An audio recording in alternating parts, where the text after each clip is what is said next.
All right, we are in. Woohoo!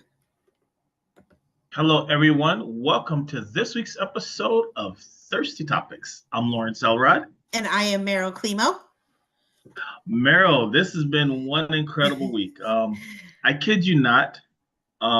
I literally had about 20 items that we could have talked about today. Really? It took me a while to kind of trim them down to five. Well, I'm always happy. Maybe next week we could do like all 20 of them, and it's like speed talking. We're like There we, you we go. just list them and then we rapid fire our opinions on them in like 9 seconds or less. That is so true. But we got some goodies on here, though. Yay. Do you want to go first? I feel like I've been going first the past couple times. Sure, I'll go ahead and go first. Yay. I'm actually going to start off with a very interesting topic here. Um, Across the United States, a lot of law enforcements have been dealing with, shoplifting and the mass, rush shopping as groups go in to Yep. steal.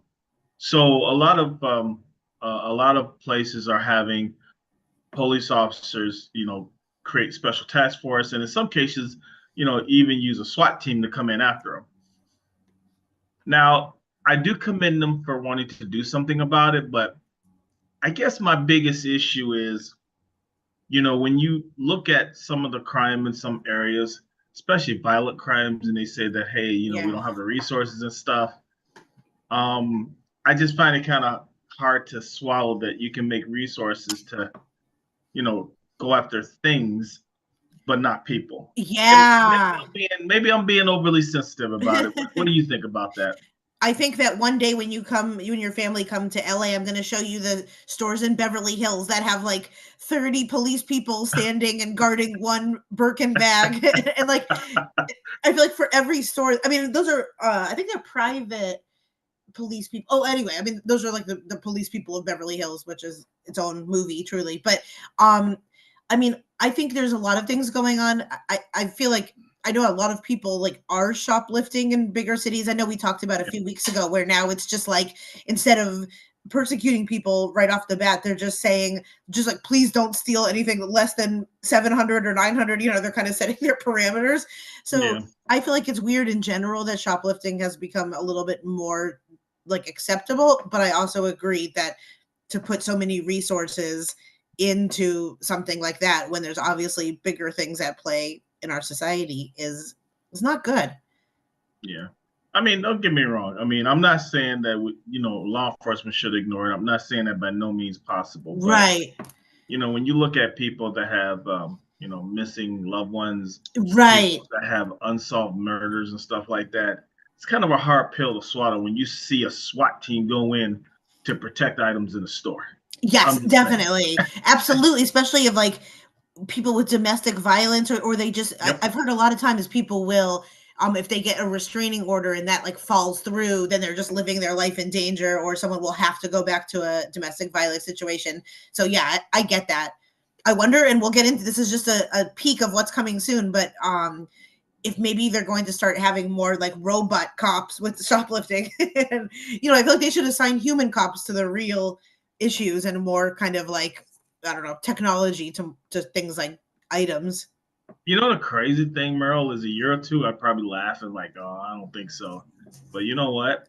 With AI and robotics and stuff like that, especially the advancement of technology, it may be coming faster than we think. Yeah, I think so too. I don't know if they have this where you are, but I don't like the look of now at CVS's and Targets. Like everything has to be locked up.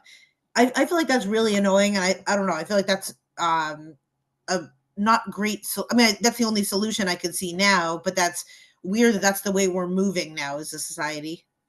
I remember when I went to visit my son in college, and this was the first time I've ever seen. Now I've seen certain expensive items be locked up before. Okay, I get that, Hmm. but it was the first time I seen things like toothpaste, Yeah, soap, and I'm sitting there like, seriously? I mean, I've never seen that before, and it's like, wow, really? yeah, like deodorant things that and like it's such a pain to call the people over too to be like, hey, can I get like this Crest toothpaste? But I think that says a lot about, I mean, A, it's hard for people to afford those things, which like we obviously we have empathy for that too.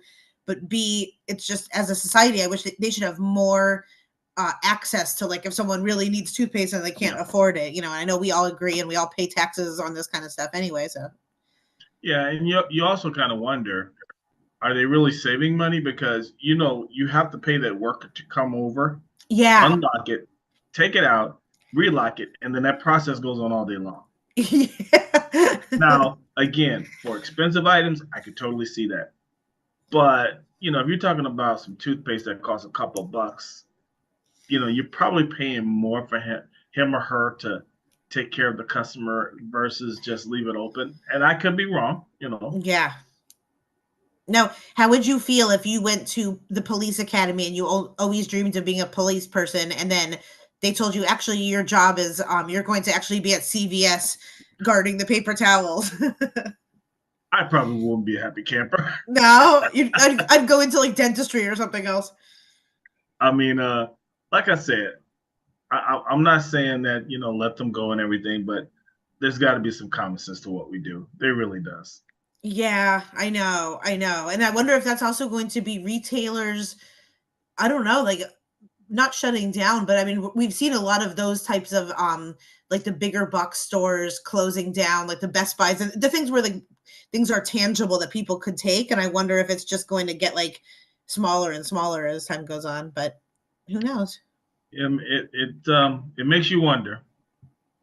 But It does. I think we're probably going to hear about this again later on. I know, but yeah, I agree though. I don't think we need hundreds of people at like a local Target when there's lots of other things that need repair and fixing. I feel that way too about the like getting stopped for a traffic ticket or getting stopped, especially here in Los Angeles, because there's like 800 other things happening on the street that need attention. Mm-hmm. And sometimes when I get like a $42 parking ticket for being late for a minute, I'm like, there's literally someone defecating like like into a drug needle like to my left. So could I please, like, I don't know. I hear you on that one. I definitely hear you. Ooh, you got a fun one coming up. I got a fun one. Okay, I'm gonna pick. We're gonna switch it up here because I want to piggyback on what you just said. I'm gonna pick a different one Okay. because we just talked about robots one day, and I think that's not too far off in the future. Where basically, a Texas man got in a shootout with a robot, and a man, I don't know if you heard about this. This is crazy. A man was arrested for engaging in a shootout with a neighborhood robot. That's right. You heard that right. The man was frustrated by the presence of a security robot, and he opened fire. And then in a crazy turn, the robot fought back with pepper spray, leading to the man's arrest. So that was one thing. So the robot like pinned him down on the ground, and then ultimately, and this was a robot that was controlled by an officer, but they're saying that in the future, pretty soon, they're going to be able to have robots that like are able to go into burning fires, and obviously they will be bulletproof and all the normal restrictions of like police people in the past. Now we will have robots, which I don't know how you feel about this. Like, to me, there's obviously good that can come out of it, but it also gets really scary because clearly, like, at one point it's going to pin the wrong person, or we don't know how far these robots will go. What if it like accidentally stomps someone and kills them? We don't really know. I mean, in this scenario where there's a physical human being controlling the robot, I'm actually okay with that for a number of reasons. One, you're right. You don't want the robot making those decisions because that could be very detrimental if they make a mistake. Yeah. And then also what it does, I think it protects the citizen, the criminal, and the police officer. It protects the citizen, the criminal, because that robot can do things a human can't do. In other words, they can walk up on you while you're shooting. Yeah. You're not going to hurt them. And, being pepper sprayed versus being shot with bullets, I will take this pepper spray any day of the week. True. And then for the police officer, they're not in harm's way. So, you know what? Kudos to them. I think that's a great application for it. What do you think? Well, okay, it's so interesting, and this is like a whole other. I feel like we need hours to talk about this, but I would wonder the psychology of police. I mean, we don't have to get into like a whole police brutality thing, but I wonder like if using a robot would help police people not be so like to get their own emotions and anger into it, and if like something like that would be a little bit of a barrier to just doing your job and not having some of the, you know, obviously very upsetting things that have happened in the past couple of years where like it does go too far and people's emotions get wrapped into like, you know, what should just be a normal arrest. Mhm. Or I wonder if having a robot will almost make the bad people even worse and, you know, make like have them carry out something that their anger, if it could trigger it worse. So I guess time will tell basically in how people use their robots, which is That's essentially true. what I would say. But you know what I mean? I know I Yeah. might be jumbling my sentiment, but I feel like it could either be good because it could be like, oh, I'm not laying hands on this person. I'm controlling something that is versus um now I have this like machinery that could do even more damage. I mean, you're right. I mean, it doesn't take away the fact that you have to make sure that the officer has the right mindset doing this Yeah. because you're right. The wrong officer controlling a robot can do far more damage than just a normal person could. Exactly. And I guess it would probably be like a case by case basis, but that would be an interesting like psychology study to do basically and how it works out with like human emotions having a robot representative. And then I thought this is a separate but still within the same category. The LAPD has introduced a new member of their crime fighting team, a robot dog named Spot. So Spot is equipped with cameras and sensors and designed to patrol the streets and assist officers in high risk situations. You know, sci-fi and reality is really becoming blurrier every minute. So if you're on my Instagram and you see me getting arrested by a robot dog, just you heard it here. Maybe you could like help post bail for me or something. Yeah, it's true. I mean, unfortunately, robotics, AI, those things are here to stay. Those aren't going anywhere. I know. So yeah, interesting thing. Now, my last question for you is: would you be more embarrassed or less embarrassed being arrested by a robot, like being like pinned down by a robot? Uh, I don't know. I mean, I guess I'd probably be embarrassed either way, but probably a little bit more that the robot had to take me down, obviously, Yeah, because that's going to get unwanted viral views, you know? I know. But hey, it might be good for us if it happens for us. We gotta get if that happens to either of us, we gotta get some footage. Yeah, I'm on the go. Hey, watch out, RodTVNetwork.com, okay? Yeah. The robot would like turn away and run away. Like um, I do want to take a moment here. Unfortunately, you've heard of John Amos, right? yeah, yep. John Amos, who is known for a number of great shows that he's been on. Most famously, he's been on Good Times. He had appearances on The Fresh Prince of Bel Air. He was on Coming to America Yeah. 1 and 2. Um, he was also on Roots, Die Hard 2, The Mary Tyler Moore Show, and many other great programming. He had just passed away. Um, Definitely, he will be missed. In fact, I really appreciate Good Times more as an adult than I did as a Hmm. child. Reason being that as an adult, I understand the messages that was within that show and what they were teaching Yeah, more than I did when I was growing up. definitely. I think I went back and watched some clips of him, and I feel like he just had that TV dad personality so well, where you know it was kind of no nonsense, but also at the same time you could see that he had heart and was loving. And I miss that. I feel like we don't get a ton of that representation today. And You know. you know, we get a lot of like Homer Simpsons and more of like one or the other types of dads. But I feel like I could imagine too he would be for people watching at home that didn't really have like a father figure. I think it's like, you know, you can't underestimate how much someone like that affects someone when they're young and watching TV and just seeing that is wonderful. Yeah, the weird part about that story is, I guess he died actually about 45 days ago or so, which was really interesting. And I don't know how true it is, but allegedly his daughter found out when the public found out that he passed away. Yeah. Like on TMZ, which I've heard from so many situations that they don't that people don't TMZ seems like they're on it within seconds of, them knowing at least. And I can't imagine like finding out on TMZ. Yeah, I mean, like I said, I really don't want anyone to jump to conclusions because, family dynamics is very, very, very intricate. And without knowing details, I don't think we should, because some people will hear that story and go, well, why wasn't she there with her dad or whatever? You got to be careful because you don't know what's going on behind the scenes. Right. Yep.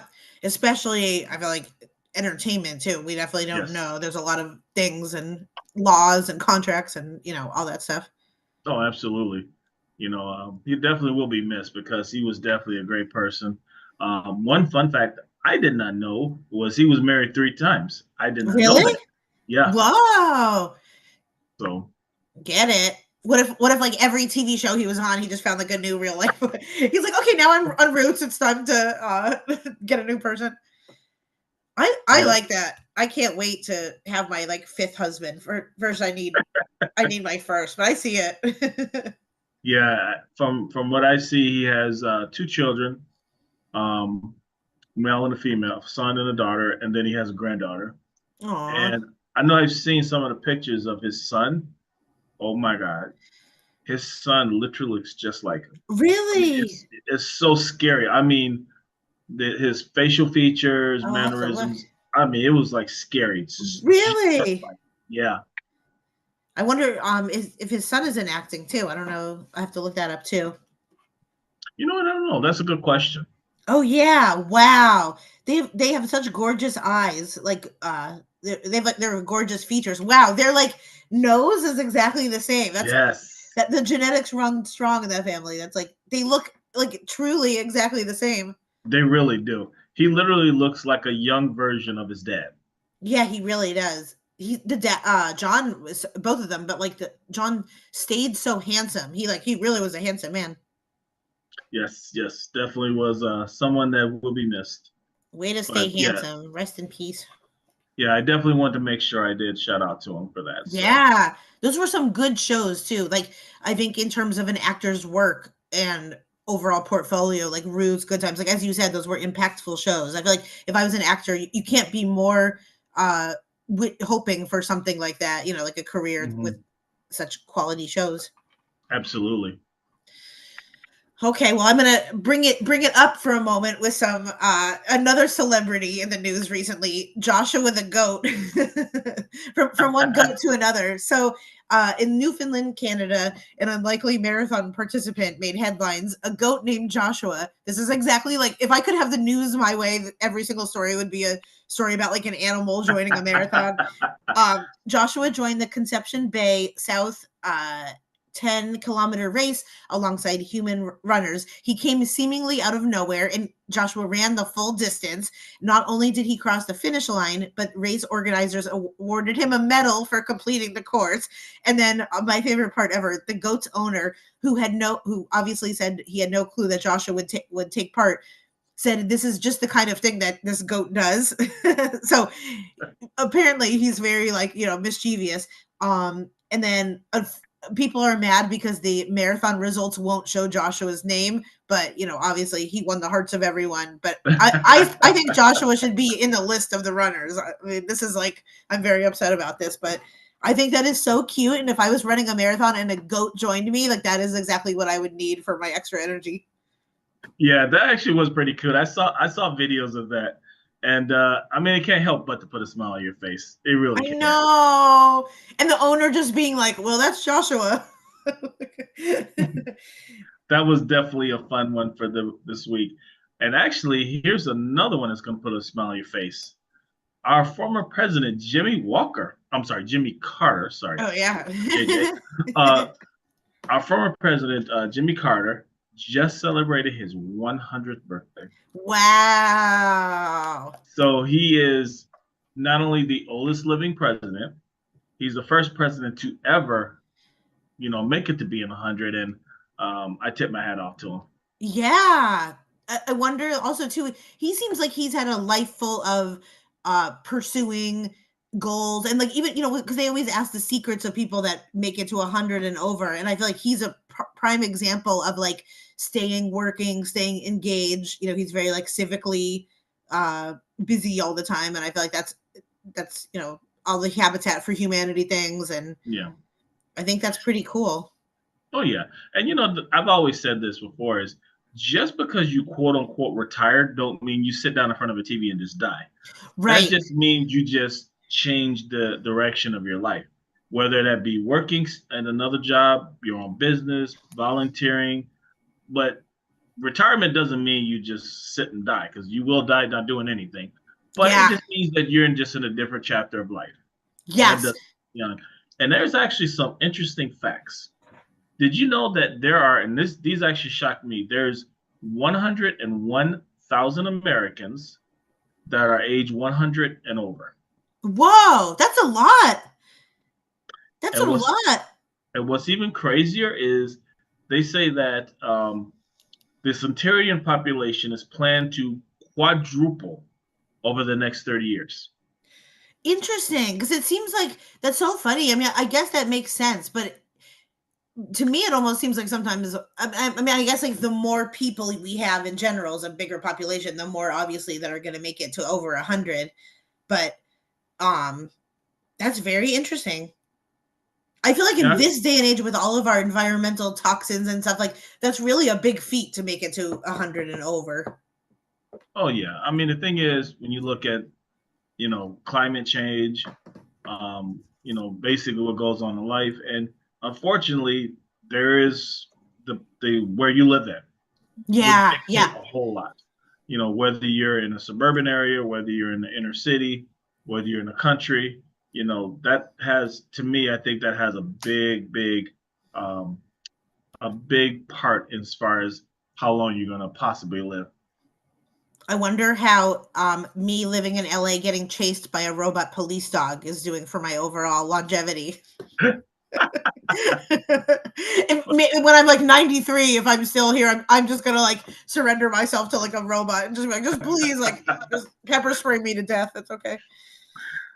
Well, as long as it can't catch you, we're good. Yeah, exactly. But that's cool. Good for Jimmy Carter. I feel like that's awesome. And I feel like that also once again is inspiring for people to see that type, to see leaders making it in a elder age, but also making it how you said in a way where you're not just like a vegetable, you're still engaged, and you're able to do some fun things. Yeah, because he's been on hospice for over a year now, Oh, really? which is a long time. So hopefully, he Aw, continues to be with us sometime. But I'm just hoping Jimmy. some I think they allegedly, they were saying that he hoped he'd live long enough to cast his vote. Aw, So that's so sweet. Imagine like back in the day where they were like, wow, George Washington lived to be 37. Like, how did we would have been doing a show and we're like, this person made it to 33. Like, how did they do that with all the dentistry problems? that is so true. But yes, kudos to former President Jimmy Carter. Yeah. Okay, well, completely opposite of Jimmy Carter is Lana Del Rey. I can't think of two people more opposed on some things. But so she recently got married to her husband Jeremy. Pretty cool. We all know he's a Louisiana guy giving boat tours, alligator man. To me, that doesn't surprise me, and I think that's cool. And I also understand, like, it seems like the last thing Lana Del Rey would want is to marry another like a Hollywood type, or I can't see her with a movie executive. I'm sure she's dated a lot of those types of guys, and so I could see why she wants completely something different. At her wedding though, she was upset because there were fans and paparazzi who were using drones to capture unauthorized footage of their event, their intimate event, and she said she expressed that deeply disappointed in the paparazzi and in the fans, obviously calling the invasion of privacy unacceptable. They put efforts in to keep the wedding very low key. And I don't know, I just think that's really annoying. And in the world where everyone's trying to post everything, like when people aren't trying to do that, I feel like we need to respect it. And Mm-hmm. just setting up drones for someone that doesn't want them is crazy. And I feel like you're not a real fan if you're doing that to someone. I agree. I mean, the thing is, if they're having it outside in a public event, have at it. Right. But if they go through the effort to have a private venue, and you're having drones. That to me, that's almost the equivalent of going through someone's window. Yeah. They're purposely trying to keep this a private event, which they have every right to do. Yeah. And the other thing too, you have to be careful about too is sometimes people have ulterior motives when they do stuff. So Like to I would sell, be to make money, you mean? Or yeah. absolutely, absolutely. So no, I don't blame her. I would be pissed too. And unfortunately, the only way to really beat that is either A, have it inside, or B, have it under a giant open tent where, the sides are open, but the top is covered. It's a Yeah. shame you got to do that, but that's probably the only way to really kind of thwart that kind of effort from people.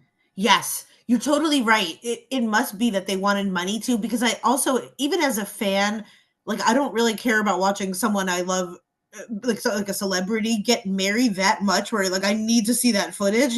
That's a weird thing, especially if you're not part of the wedding. I don't understand why you'd want to see it. So yeah, it makes a lot of sense that they probably want to get like the first photo or sell it to People Magazine because those can run for a lot of money. Yeah, that's true. I mean, we're talking about six digits easily. Yeah. So, But I think that's yeah. cool. Do you have any thoughts that Lana's got married to like a Louisiana alligator tour man? Well, you know what? That's a perfect example of opposites attract. Yeah, yeah. And from what I've heard from people, like, or people, I've heard that he's like charming and cool and fun. So it's like, yeah, why wouldn't she want that? Like a man that is, he's probably really handy, and he's the fact that he could wrestle an alligator, like that's attractive. That's true. That's You know, true. she's probably sick of like the Hollywood like weenie LA like singer guys are just not it. So yeah, I think an alligator man sounds good. Well, Alicia is worried about him trying to hog the camera time. Yeah, yeah.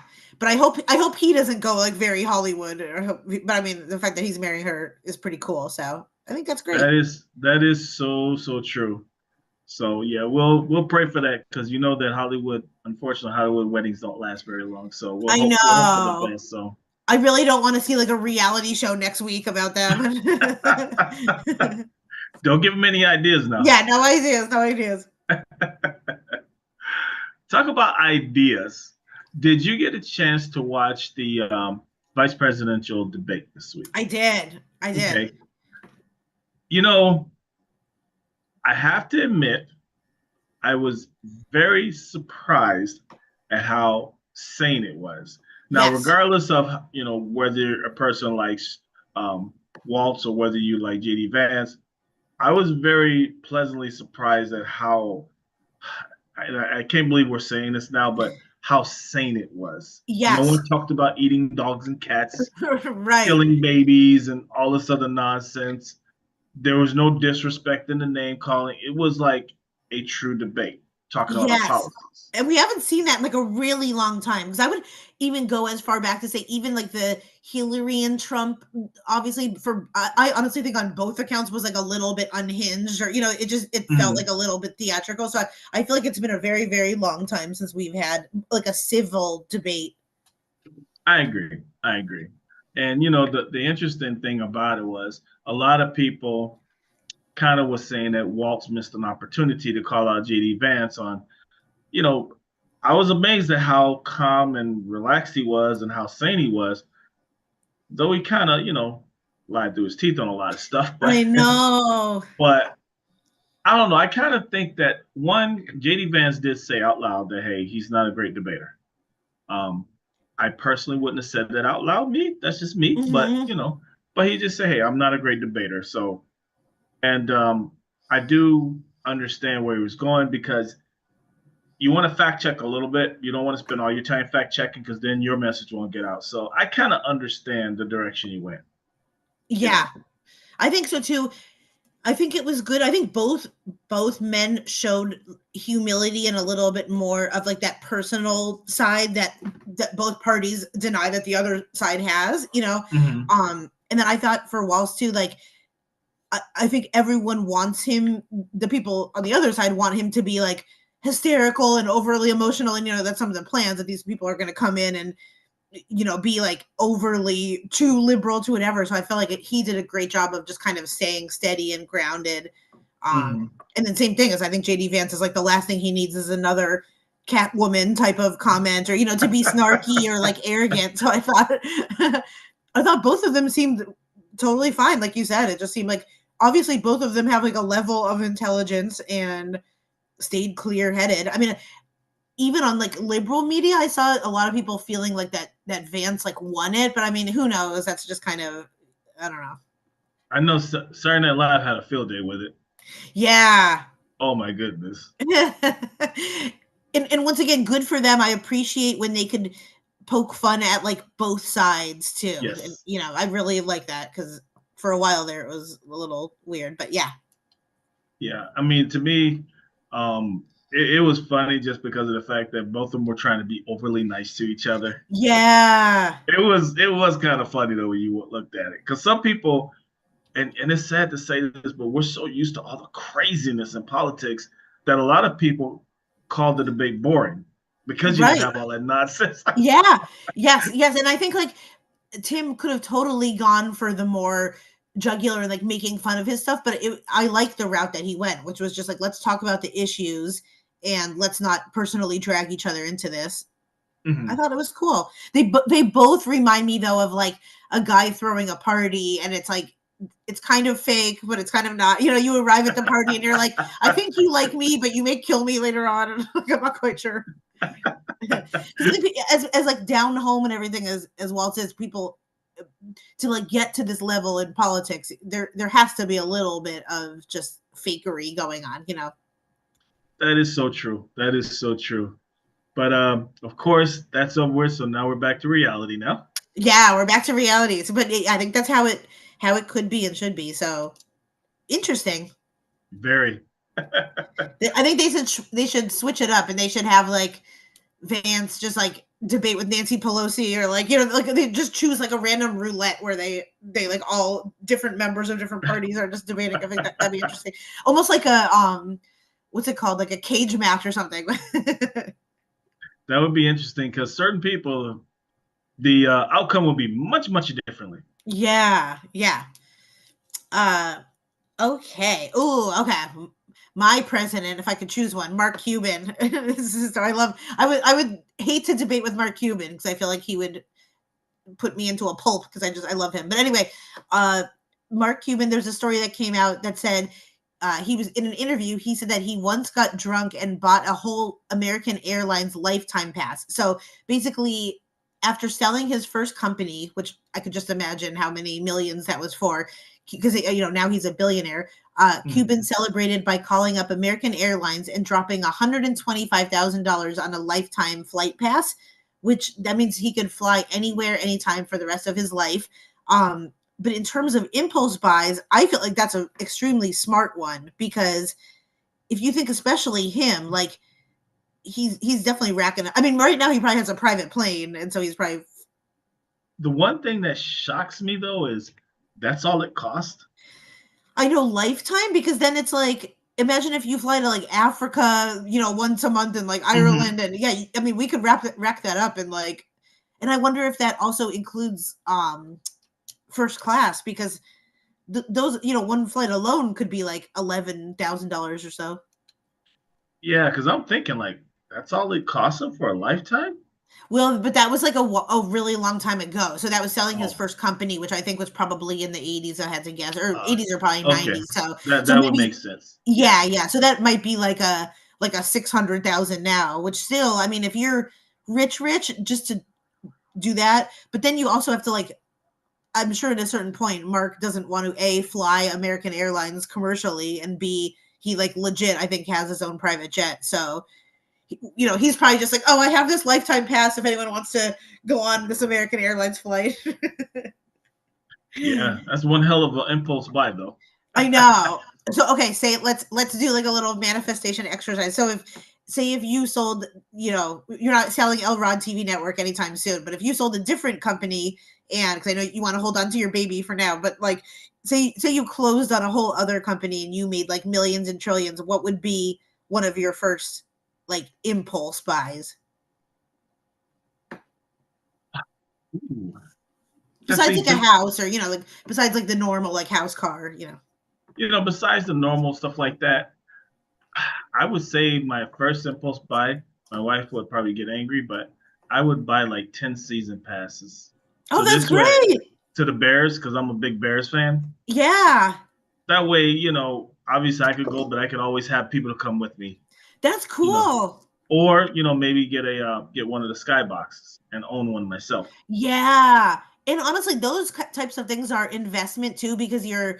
it's a good investment because it's like you're you're definitely gonna have a lot of future fun in it, and that's good networking too because you could bring people to those boxes and like I think that's a really smart investment for a lot of reasons.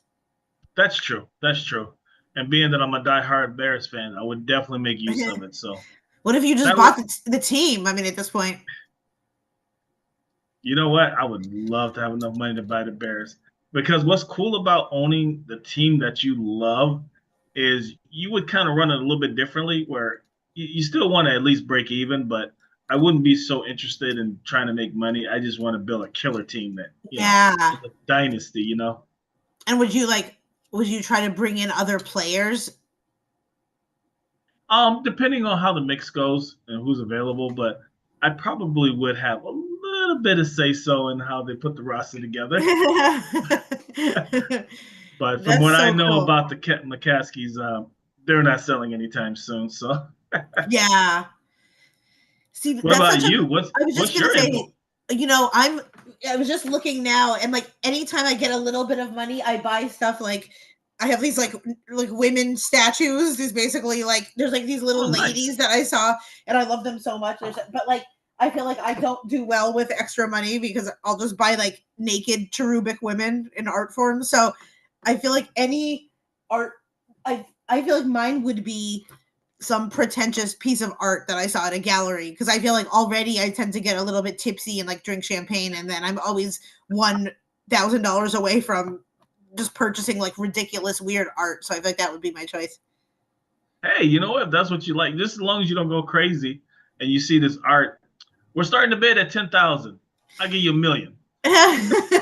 It would be things like that. I went to a there was an event. One of my friends, her name is Amy Berkman, and she's a wonderful, wonderful speed painter. So she speed paints a lot of things, and then she'll speed paint upside down, and she'll flip it around, and it will be like wolves or elephants. Wow. And she raised $1 million for charity. That was her like one of her missions, and now she's raised that like several times over. But she paints a lot for these big wig events where like animals like galas where like people Mhm. will save the elephants, and I watch people like she had someone buy her painting from that show Downtown Abbey, and like I just watch these very very wealthy people be able to just spend like $30,000 on a painting, and it's almost funny to them where they'll be able to like match like haha $50,000, and I'm like whoa, that is so awesome. I think to be able to just do that like on a whim. Oh yeah, definitely. It gets to the point where you're just enjoying what you're doing at that point. Yeah. Yeah, she's had auctions before where someone will bid like $8,000, which is like I feel like what she probably feels like that what that painting is like worth, in a normal like retail setting, and Hmm. then someone will just come in for the fun of it and just like drive it up to 20,000. So I feel like I would be one of those people. Like if I could in my dream world, just for fun, I'd be like laying on the ground drunk saying like $40,000. And then I'd have to come and ask you for some more money. I'd have to take it out of the Bears money because I spent everything. Hey, well, you know what? As long as you enjoy what you're doing, that's a beautiful thing. Yeah.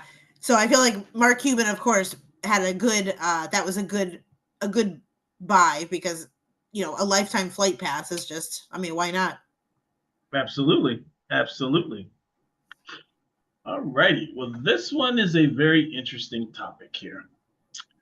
Um, as you are aware, and probably the rest of the world by now, the dock workers for the major ports along the east side of the United States are on strike now.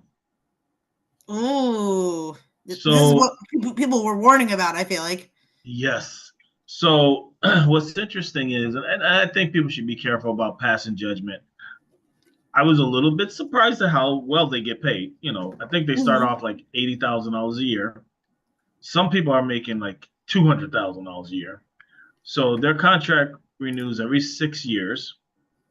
and I guess they're trying to get. Originally, they wanted a 70% raise over, I think, 5 or 6 years or something. So now it's back. It's down to 50%, which is still a huge raise. Um, but I guess the sticking point is the guarantee of not using automation um, to replace workers. Yeah, yeah. Um, I can't see how they're going to keep them from not agreeing to that, I or agreeing to know. it, because because I could kind of see both sides. So that you know, so I wonder that's if it's one. gonna double down. It's if that's almost gonna be like, okay, thank you. Now you're like so out of it. Now we're gonna like right now start using more automated workers, you know? And then the other thing too is, I guess the head of the union allegedly is a big Trump supporter. So a lot of people are saying that this was done purposely to make Joe Biden look Oh, bad. I can see Um, that. I'm really hoping that's not the case, but that would be really shitty if it is the case, to play Yep. with people's lives. Because now people are like losing their effing minds now. Now they're buying up all the toilet tissue, buying up all the paper towels, and stocking up on meats and stuff. It's like, seriously, we're doing this again? Seriously? I mean, it's so funny because right when the pandemic started, I heard a lot of these types of things where people were saying are basically like the supply chain is going to get broken, and we saw a little bit of that. I feel like, but Mm-hmm. people, all of my like conspiracy slash prepper community, were like, you better stock up on everything now because pretty soon, like, there's going to be no vegetables, no meat, no eggs, no Mm-hmm. anything. Um, and it seems like now this would be the time that might happen, but I agree that like I don't think there's a reason to panic buy and to hoard. Obviously, that's like not nice and not smart for your fellow human. And I still never got an answer to, okay, even though I don't agree with it, okay, I can see some household items. I can even see meats. Okay, I can see that. What's with the toilet tissue? I never figured that out. Yeah, no, me neither. It's like, what are you going to be doing? Like, that's so weird. I had some friends that were like that bought into it, and they're like, okay, it's a virus, and we don't have any sort of like anti cold medicine at home, but we have reams and reams of paper towels. And then the scary part is, when they bought up all the cleaning supplies, and it's like, I don't know, I was thinking, wow, we're a nasty country because shouldn't you be cleaning all along? Yeah, you had to have nothing, and it was the strangest time, and now I feel like, I mean, I've been hearing this for long, long, coming up of like just the food chain and the supply chain, like Yeah. that it's going to get messed up. But someone had a really good point where they were like, well, now's the time to also start buying a little bit more local and like transitioning into more of your local farmers markets and local, because as long as like for the most part, we could be self-sustaining with our own like agriculture and everything. I don't know. I hope that this lends itself to like people discovering a little bit more about their community and like buying things within a local realm. But Oh yeah, and I think the other thing that it's going to do is putting a big spotlight on, I understand that we're in a global economy and yeah, some stuff has to be made outside of the United States, but there's so many things that don't need to be. It's just pure greed at that point. I know. I think And it's yeah. Oh, sorry. What were you gonna say? oh no, I was going to say, and then like for example, when we going through COVID, and a lot of the vehicles, it was really hard to get vehicles because a lot of them basically used parts from overseas, but most of them was the same part. And it's Yeah, like, seriously, you guys didn't see that maybe this could be a problem one day? I know. Don't you feel like we're moving in a direction where, especially with some of the past articles we talked about, with like the job market already being wacky and like where like Boeing workers are striking and everyone, I feel like we need a total overhaul of just the workforce and like how we use humans as tools. And I don't know, I really hope this like, I don't know if we're ready for that type of like revolution of just like changing what work means, because that would have to then change our whole economy and like what money means and wages and everything. But it seems like we're headed in a weird direction where um a lot of humans can't be treated like robots when when you're working for companies, like whether it's a dock worker or a airline worker, Boeing people striking, like I know that's happening in the industry a lot here, even with like writers guilds and animation guilds and everyone's like, it just feels like we're all going through that now. But I wonder at what point will it like geyser up and have to change the whole foundation. I think it's going in that direction now because I know I've said this before. One of the things about younger workers that I really appreciate and I really commend them on is, I remember when you first got a job and, it takes generally, depending on the job, anywhere from 2 to 6 months to figure out, is it really as good as you thought or is it a bunch of BS? Yeah.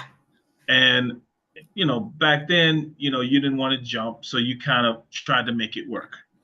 Where the newer generation is, once they figured out that either A, it's a toxic environment that I'm in, and or they've been lied to through their teeth, they get the hell out of there. Yes. And you'll hear companies say, "Oh, people don't want to work." Say, no, they figured out your bullshit. That's why. That's not that they don't want to work. Because if you have a position and that position literally has 7 people within 1 year in that position, I don't think it's the employees. No. No, and people want to work. I feel like we're inherently creatures that want to, get up and work and like till our soil and, all that kind of stuff. But I think people don't want their whole souls to be snuffed out and basically to be like, taken away by their job. And I think it's like, I just feel like human consciousness more and more is that we're wanting to do things that have purpose and not be just like workers doing things with absolutely no purpose for the corporation. So, yeah. I agree. I mean, I know one of the critiques that some people have was, well, President Biden can legally stop the strike, but I understand why he doesn't. Right. Because it's really a labor issue between the workers and between the workers union, and the different entities that run that port. So I can understand why he's not getting involved, and I think he's doing the right thing by not getting involved. I do too. So yeah, we'll keep an eye on it. But in the meantime, at home, we just have a normal amount of toilet paper. So this next week may be a cry for help if we have nothing to use. I just have a whole bunch of index cards. So. Well, I know that I think they're starting to do limitations in the stores, or they will be. So I hope they do that because I don't want to be in a store and see this guy or this woman with like 12 big gigantic bundles of paper towels and toilet tissue. Obviously people are kind of crazy, so you can't say anything, but in your mind you're thinking, are you really serious? I know. And this is one of those, I feel like as we go along, we should all nice little stop. I am guilty of like, if a hurricane hit tomorrow, we don't have a ton of like extra water, extra canned food, like we kind of had those during the pandemic and then I kind of got rid of all of them afterwards. But like, I think it's nice to like, as you go along to just gather like what you think you may need in an appropriate emergency situation, but instead of panicking and buying it like this. That is true. I mean, they say you should have, what did they say? I mean, ideally 30 days, which, okay, most people are not going to have that. But, at least maybe a week or two worth of food, which is reasonable. Right. Yep. Well, I have one more, but I didn't know if I wanted, spoiler alert, it's about the wonderful Denzel Washington, but I don't know. Did you want to do that? Because I know you love him. Ooh, no, I'll go ahead and let you do that. Okay. Well, I saw this, and I thought we're a Denzel friendly show, so I wanted to include this one. Denzel Washington apparently and Diddy apparently got into it at a party, and Denzel stormed out. We've talked before about how we like Denzel a lot, but basically, I guess Denzel was at a party and confronted Diddy about like, this is crazy, and basically screamed at him. A few different people have a few different accounts of what was actually said, but he stormed out. And, as more and more is coming to the surface of like what celebrities were involved in different ways at Diddy parties, it was good to know that at least once Denzel was there, but not part of the madness. Yeah, I mean, the thing is, it doesn't surprise me that he was initially there. But one thing that I do like about Denzel is he stands by his character. Yeah. And he stands by his convictions, good or bad. And it also highlights something that most people aren't talking about, and that is with all the horrible things that Diddy allegedly did, there's a lot of people in Tinseltown that knew this. Yeah. This wasn't this big secret. No, yeah, lots of people knew or like were there, and I believe there definitely was like that. Not every party was a weird freak off. I feel like Sure. normally, I bet a lot of the parties were just probably Hollywood parties and like maybe some drugs and sexual stuff, whatever. But like, I don't think it got like weird until some of the like after parties or like side events. Yeah, I mean, I've heard some celebrities joke that, yeah, you go to Diddy party, you want to get out of there before it gets dark. And Yeah, it was like, wow, I mean, this is before all this happened. You're like, wow, that's a weird statement to make, you know. totally. But then it kind of like makes sense. And I remember Cat Williams got a lot of heat for an interview he did with Shannon Sharp, where he had said that, he what did he say? He passed up $200 million to protect his integrity and to protect his whole. I was like, whoa. Oh my At the time, gosh. you heard it and it's like, okay, I don't know, man. You just kind of off on a limb. But now that same video popping up like, oh, maybe he was trying to tell us something back then. Oh. You know, yeah, I gave up 200 million to protect that virgin hole. Oh. And it's like, you kind of look back like, yeah, Yeah. just maybe he was telling us something, I don't know. Yeah. And And just the level of like depravity that like, you keep hearing. It's like how much like weird stuff does one person need? And at one point we talked that it becomes more about power than it does about the mhm. actual acts itself. But it's just like so bizarre. It's just so weird to me. Yeah, and then the new thing within the last day or two, there's a lawyer. I want to say he's out of Texas. I had to double check, but supposedly he's going to be filing over 100 different lawsuits against Diddy from people who said that he's abused them and all this, and um, most of it's been videotaped, um, men and women. And the most disturbing part about this is supposedly 25 of those people were underaged. If this comes out and it's true, I can't see Diddy bouncing back from this. No, me neither. Definitely not. Someone's gonna get him, whether it's the legal system or someone in a prison or someone. Yeah, he's screwed. Yeah, it's just really kind of sad, especially looking at it, being a creator myself, a person of color, trying to make Yeah, it. When you see someone actually make it to that plateau and fall so hard like that, to me, I think it makes it hard for the people behind them. I hope I'm yeah. wrong, but that's the way I feel about that. No, Um, you're right. You're definitely right. That's why we need. That's why the Denzels of the world are so good too. For like, and people that just have nowhere. Nothing. I think like was it 50 Cent that like posted that thing? He's like, "Here's me, not at a Diddy party." Like, like it's like a photo of like him and someone else that was very like not Kelly Clarkson, but like someone like that, where he's like, "Here's me and this person just like walking down the street. Notice that we're not at a Diddy party." I'm like, That's so funny." yeah, and a good fun fact too. Esther Rolls, who played Florida on Good Times, she played James Evans' wife. Um, Originally, Good Times was not supposed to have a father in the house. Really? It was supposed to be ran by a single woman, you know. And her thing was, and I tipped my hat off because at that time she took a big risk. She said she will not do it unless they provide a father for her, TV kids. Wow. She will not have it where it's a single family household. That was a big risk back then because they could have easily done one of two things: either A, replaced her, or B, just say, okay, we'll just won't do the show.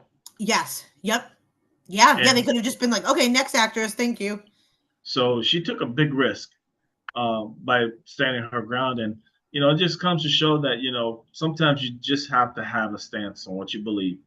And most of the time it works out. Sometimes it doesn't. You just have to be prepared regardless. Yeah. Yep. And to stand by your morals because I think we always underestimate how people are watching us and like how our actions. I feel that way sometimes with social media too, even with just interactions where it's like you never know who's watching and who's judging your character, and like seeing the little interactions. I try to remember that all the time, and like, you know, just to be kind, and I think yeah, it's crazy times.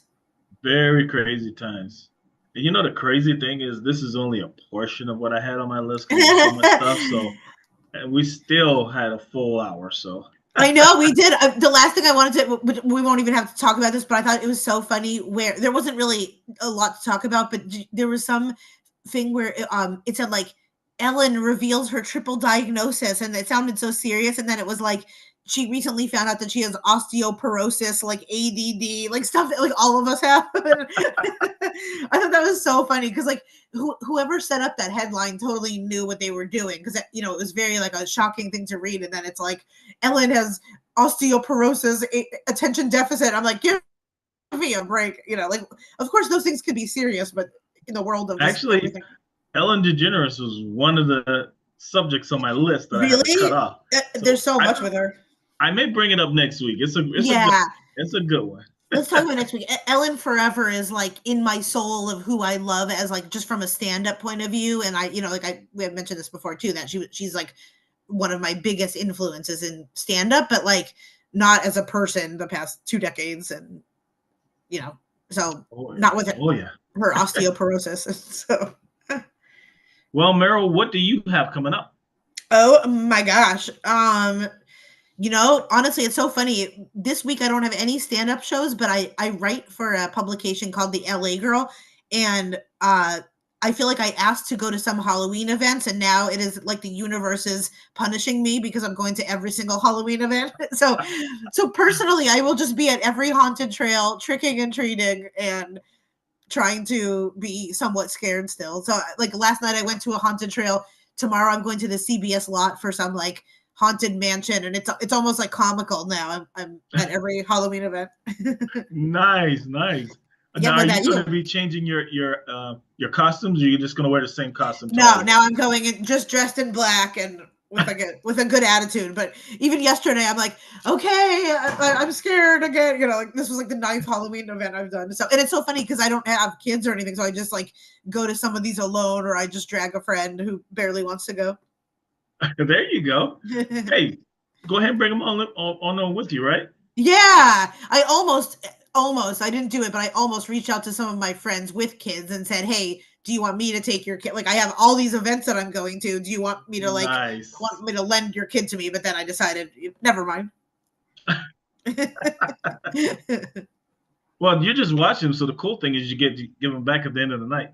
That's what I know. I could do like a couple hours if they give me like $50 and only allow me 2 hours with their child. It'll be fun for everyone. There you go. It's fun to be like the Aunt Meryl that basically gets to show up and leave.